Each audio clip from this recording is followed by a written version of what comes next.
first warm-up exercise. Now if you have cones at home, by all means you can use cones, but I'm going to be using household items as much as I can for this challenge so that I can help as many people take part. So I'm going to use good old blackcurrant bottles, one full, one mostly empty. So what we're going to do with these is that we're going to space them with a bit of distance. It depends on the size of your dog. I've got tiny dogs, so I don't need a huge amount of space in between them, but you need enough space that your dog can comfortably get around, through and get around again. Okay, now if your dog can already go around an item and they can go around quickly, that's great, but that's not what we're looking for here. Now bear in mind this is a warm-up, so we're assuming that your dog is cold or hasn't been doing exercise. You don't want them to be racing about because you're going to potentially put them at risk of stretching things where they shouldn't be stretched and injury. So we want things to be nice and gentle and calm. So the very first thing that we're going to do is literally lure your dog to go around an item and back to you, okay? I can't really see it. I don't think we can see it, Merlin. Right, you go over there. So the bottle's a bit clearer now. Well done, Mel. Get it.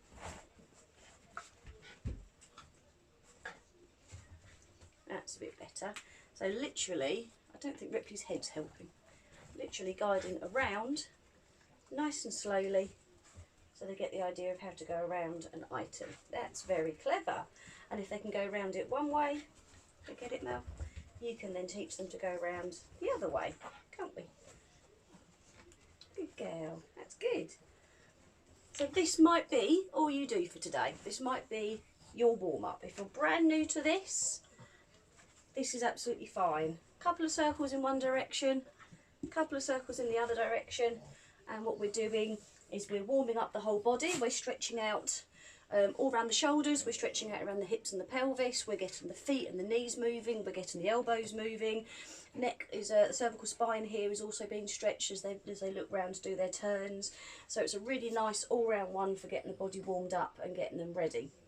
So it doesn't have to be anything fancy. Like I say, I'm just using a plastic bottle. Anything you've got. If you've got one item in your whole house that stands up, your dog can go around, one item's fine, okay?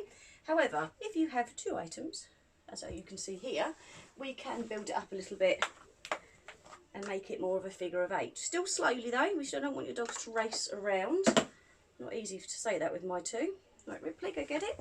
So we can then ask them to go around. Go around. Good boy. Good. Right, you go get that, Ripley. Go through, go round, and go round. Good. So you can see I'm still luring. My guys know this one really well, but I'm still luring them because I want them to go nice and steady. There you go. And Merlin. Good boy. Let's go find it. And then I'm treating at the end of each figure of 8. Okay, so your very first warm-up is to go around something. So your dog is making a circular action, slowly, nice and steadily.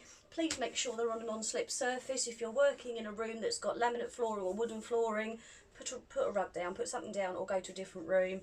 We need them to have some traction on the floor, and if they're slipping about, there's a risk of injury, especially if your dog is a puppy and their joints haven't developed yet. They haven't got the tension there to help themselves stay upright, so you're more likely to do damage for later on.